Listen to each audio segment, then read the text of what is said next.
You've defended Disney's Hollywood Studios as the best park and fought for EPCOT as the best too, but will the oldest Disney destination on Disney World property trump them both as the ultimate Disney World park?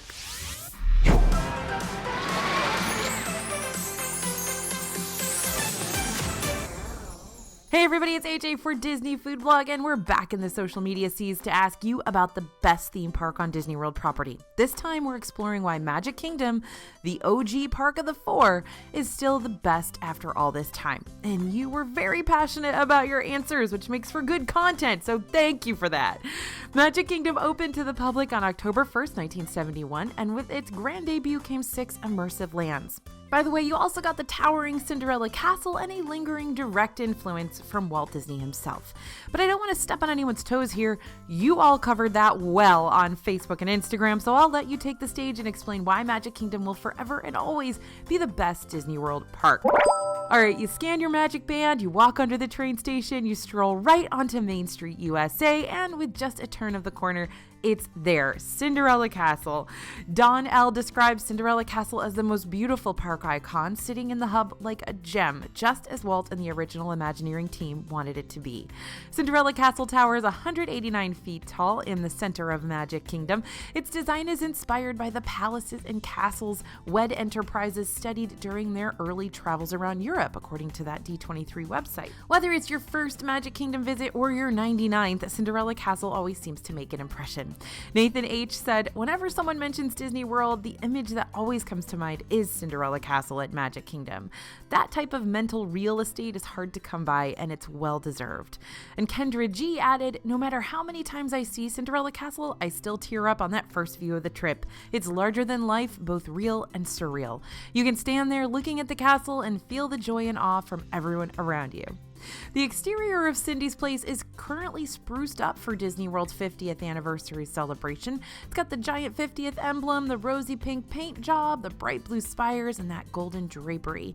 But Cinderella Castle is known for playing dress up for many big events. For the 25th anniversary, things got a little drastic.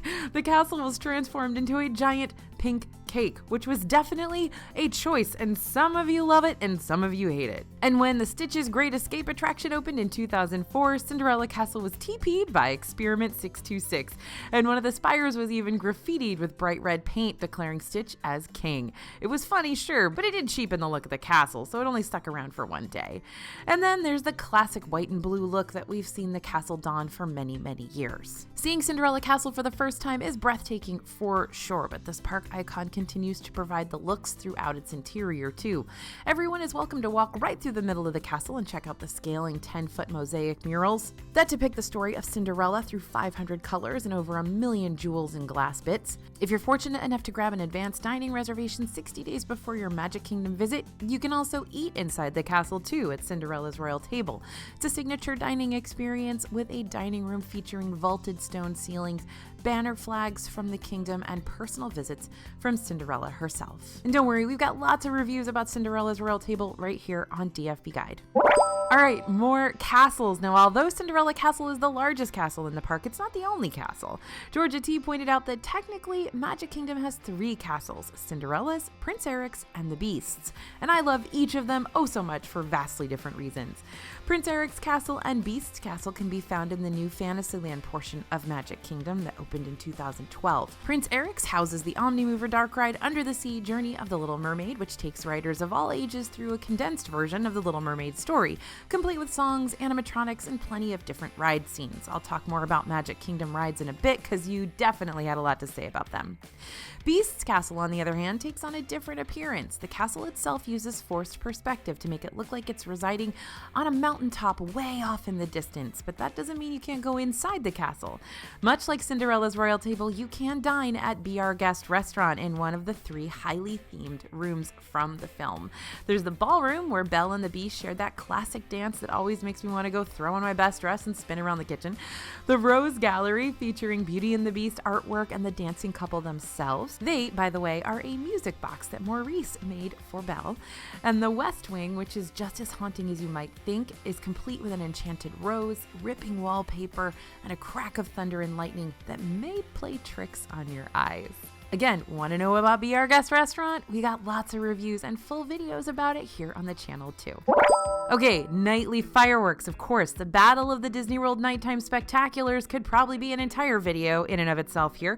Some of you highly prefer Epcot's harmonious performance out on World Showcase Lagoon, and some of you love how Disney's Hollywood Studios not only has a nighttime fireworks performance over at the Grauman's Chinese Theater, but also has the Evening Phantasmic Show, which is going to be returning very, very soon. But for some of you, it's just really hard to picture a trip to Disney World without seeing some larger-than-life fireworks lighting up the night sky over Cinderella Castle.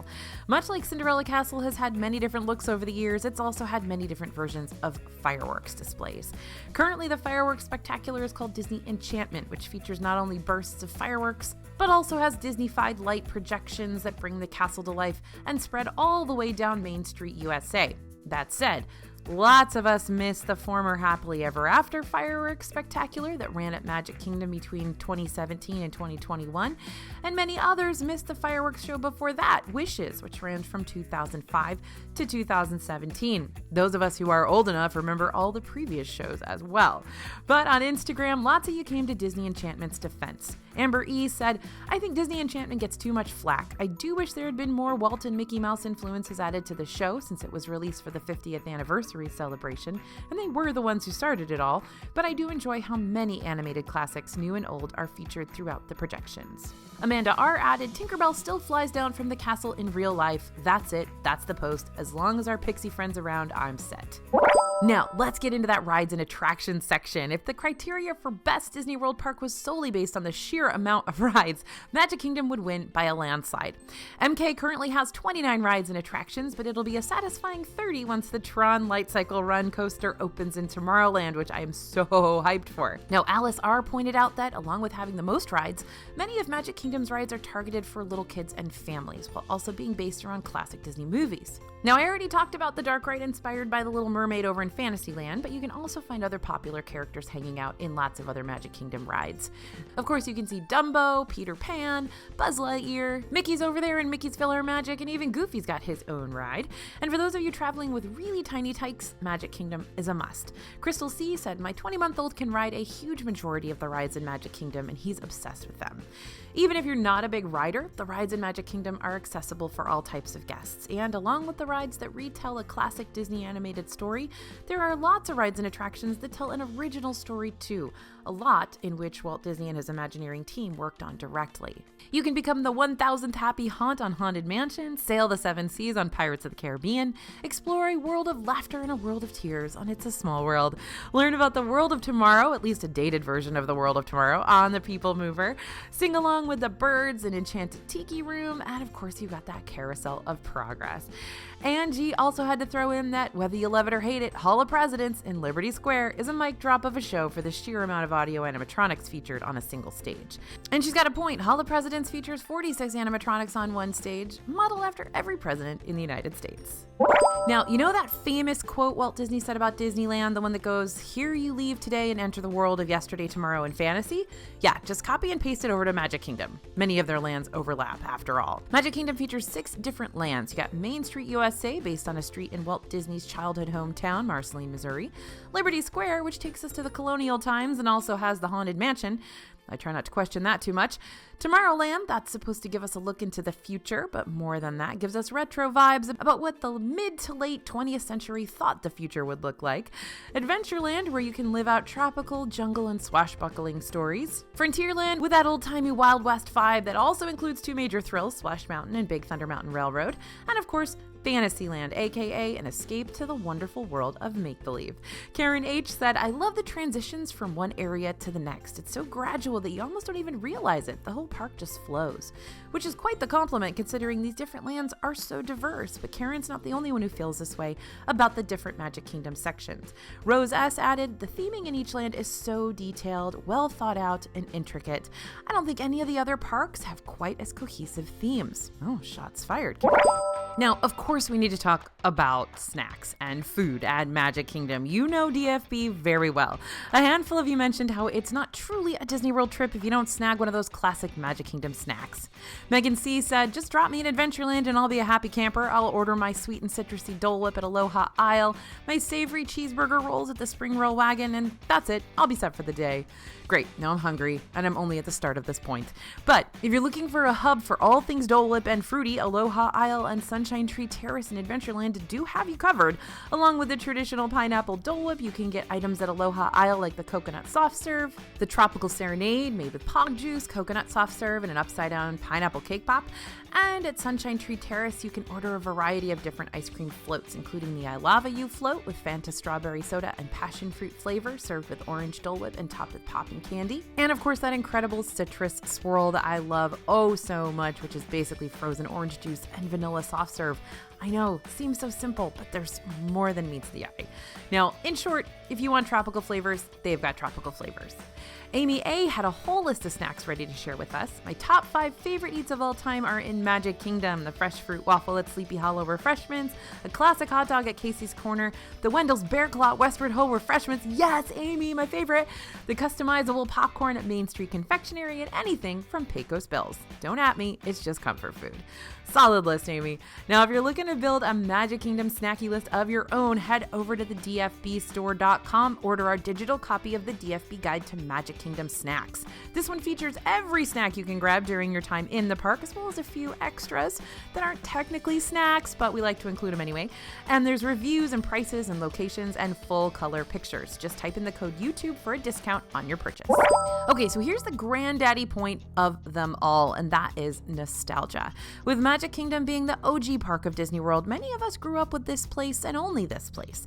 It's a vacation destination that links generations and will continue to do so for years to come. So many of you not only pointed out how Magic Kingdom is by far and away your favorite park for nostalgia alone, but you also had some really heartfelt explanations to drive the point home. Jim A. decided a Mad Men quote from character Don Draper might help describe the Magic Kingdom impact a little better. Don Draper once described nostalgia as delicate but potent. In Greek, nostalgia literally means the pain from an old wound. It's a twinge in your heart far more powerful than memory alone. That's how I feel about Magic Kingdom. Wow. Jim, I think I'm gonna cry. Okay, get yourself together, AJ. All right, Jamie T put that same type of feeling in her own words. I've had so many memories of happy times at Magic Kingdom, so I always get emotional just walking on into Main Street USA, and I'm not ashamed to admit it. But the love for Magic Kingdom goes even deeper than personal nostalgia. Many Disney fans admire this park for the direct influence Walt Disney himself had on it. Tracy D said, I love that you can feel Walt's influence in Magic Kingdom. I also love that it's not all about the new and flashy technology. Sure, new and flashy tech is fun, but I also appreciate a good dose of nostalgia, and that's what Magic Kingdom serves up in the best possible way. And then, like a sucker punch to the gut, Mindy J points out what Magic Kingdom's really all about in just one simple sentence. It's Roy Disney fulfilling his brother's dream. Whew, okay. Yeah, she's not wrong, and we're not gonna cry.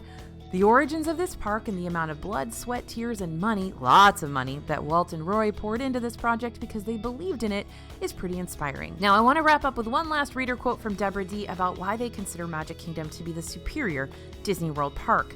It's in the name, magic. There's something so special about Magic Kingdom in just the essence of the park. It can turn grown adults into little kids in an instant, bring smiles with a wave, and take you on a full adventure in one ride. All right, I'm going to be real with you here. The social media responses from you didn't just help build the script for this video. It helped us here at DFB remember why we fell in love with Magic Kingdom all those years ago. Among the crowd levels and the price increases and the never-ending changes going on behind the scenes, sometimes Magic Kingdom can feel like a cluster to navigate. But you're absolutely right. There is magic here, not just because of the rides and the food, but because of the storytelling and the cast members, and mostly because of the experiences that we have with our friends and families, and sometimes even just by ourselves at the Magic Kingdom. So thanks for listening, everyone. Thanks for watching, and thanks for contributing to these awesome videos about why you love these parks so much. As always, this is AJ for Disney Food Vlog, and we'll see you real soon.